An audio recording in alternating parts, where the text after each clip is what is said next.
Pauwi ako ngayon, mag-isa lang ako kasi madaming tao doon sa shop ngayon. At di naman ako pwede doon pag maraming tao kasi puro sila mga lalaki. So, pauwi ako mag-isa. Actually, hindi naman papayag si Smith na umuwi ako mag-isa pero nagpumilit ako. Kasi naantok rin ako kasi ang init na talaga dito. 33 degree na. Pa-summer na siya guys dito. Diba dati 20 degree ganun. 16, 26 yung mataas. Mainit-init na yan pero malamig pa rin. Ngayon 33 na. Kabahan ako baka maging 40 na to. Sobrang init na guys. Mabuti naman nasa bukid ako, di masyadong mainit. I mean, yung hangin is malamig pa rin, pero mainit na talaga siya. So, as you can see, dati, di ba, wala siyang mga dahon. Yung parang bukid. Unti-unti na siyang may mga dahon. Malapit na siyang mapuno. Yung auntie ko nagsasabi yung bukid daw dito wala daw dahon. Winter kasi yon auntie. Ito, malapit nang mapuno yun, oh. Yan, malapit na yung mapuno. Ayun. Diba? Nagsasummer na. Kaya nagtutubuan na. Kasi yung spring, yung May, April pala yung spring. April pa, wala pa kasi siyang masyadong pero ngayon napupuno na talaga siya. Yung tingnan nyo dito guys, para mas malinaw. Yan o, marami ng dahon, diba? Dati wala yan eh. Pangit tignan. So yan, mahaba-habang walking to. Malayo yung guys, shop doon sa bahay namin. Kung lalakarin parang mga 20 minutes siguro. Ganun. Ewan ko pa 20. So, yeah. Nag-i-enjoy ako pag naglalakad, exercise na din. Ang init. Ito na yun. 200. Saan tayo pupunta? Sa left o sa right? Turo nyo. Turo yan. Tama. Sa right tayo. Yan o, pababa. Kaya kung minsan naglalakad kami at patungong shop, hinahangos ako nito kasi pababa yun eh. Pataas yung pagpunta. Pababa yung pag-uwi.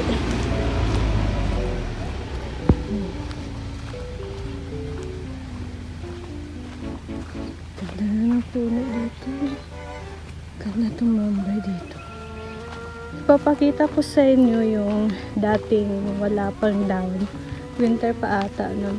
Parang winter.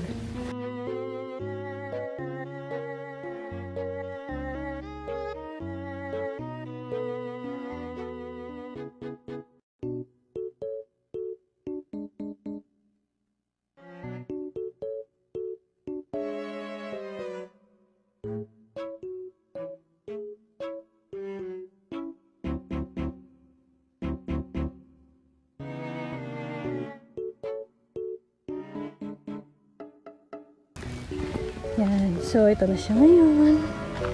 Dami ng dahon. Natin ako mag-autumn paano maglalagas yung tsaka parang, di ba kung sa parang orange yung mga dahon tapos naglalagas. Yay! Saya siguro nun. Na-experience ko yun. Pero for now, summer muna. Experience natin. Share ko lang pala yung oras. Alas 4.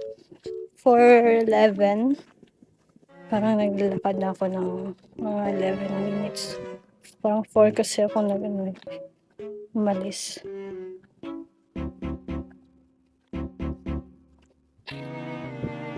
Naririnig niya yun. Ang layo ng motor pero maririnig. Ang ingay-ingay talaga ng mga motor nila dito. Kabado malala ako ba naglalakad guys? Baka kasi may ahas eh. Kasi mainit na ngayon so may mga ahas na lumalabas. Kasi kwento ng asawa ko dati. Nakalimutan ko nung araw siya nagkwento. Naglalakad daw siya, may nakita daw siyang tumatawid na ahas. Ayun. Natakot ako. Matsimpuhan ako. Patay talaga. Pero nasa gitna ako. Ayun ako lumaan sa gilid. Tatabi lang ko pag may sasakyan. Grabe, may nakita akong payong sa shop at di ko yun naisip. Ang init na guys, di ko na talaga kaya yung init. Pero di uso kasi yung payong dito. Kahit maulan, walang payong makikita guys. Kaya, ano pa kaya kung init? Papayong-payong kapag tatawanan ka dito. Sabi ng mga friends ko dito, may group chat kasi ako nasalihan. Mga Pinay yun na nakapag-asawa ng Turkish. Sabi nila, di daw kaya ang init ngayon kaya nagdadala sila ng payong. Pinagsasabihan sila ng asawa nila na di daw Pinas, hindi uso yung payong. Pero as a Pinay, nagpapamilit talaga sila. Yung asawa pa nila yung nagbitbit ng payong. Kasi ang init, di ba? Pag tayong mga Pinoy, konting init lang. Yung mukha natin, mamula-mula na yan na ngayon, tapos bukas itim na. Yung mga Turkish dito, kahit anong bilad sa araw guys, hindi sila nangingitim. Nagre-red pinkish lang. Tapos wala na yung kinabukasan. Pero tayo, pag nainitan ako, maraming pagsubok pa. Step by step. Babalik yung kulay. Kaya nagpapayong talaga yung mga iba. Kalimutan ko lang. May nakita kong payong dun. Lapit na ako. May nakikita na akong mga bahay. Look. Lapit na ako guys.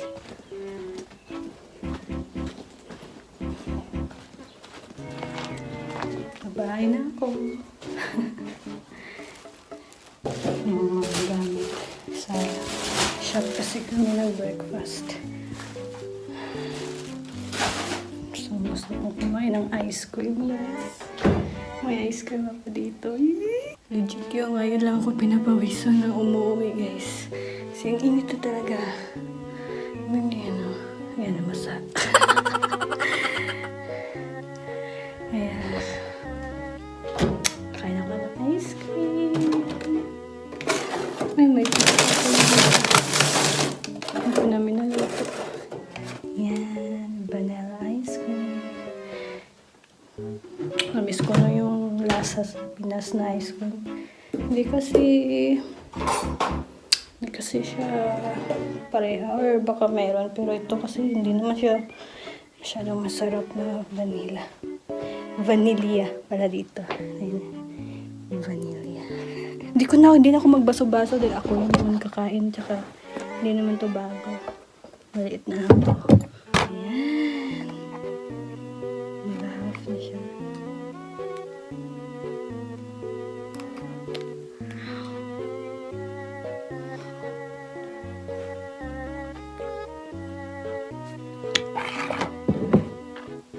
Masarap naman siya pero parang bago lang ako sa lasa. Kasi yung vanilla sa Pinas is diba? Iba din dito. Baka itong brand lang to. Baka yung iba ko lang. May selecta naman dito. May cornetto yung lagi kong kinakain. Buti pang cornetto, selecta nakarating dito. Silver Swan, baka naman. Padpad ka na dito, huy.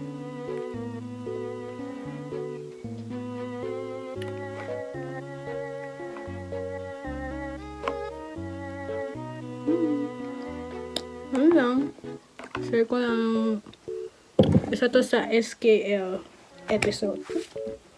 SKL episode. Share ko lang episode. Sobrang init na. Siyempre wala to sa Pinas, di ba? Yung Four Seasons. Ngayon is pa-summer na. Patapos na yung spring.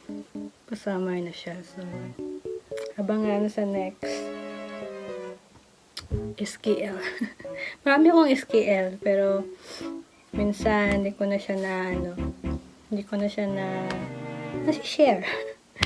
Kasi ewan ko, minsan hindi ako nakapagdala ng phone.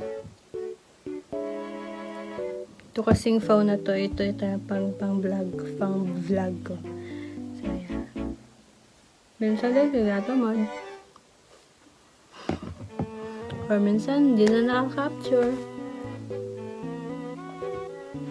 So, yeah. Thank you for watching. See you in my next SQL episode.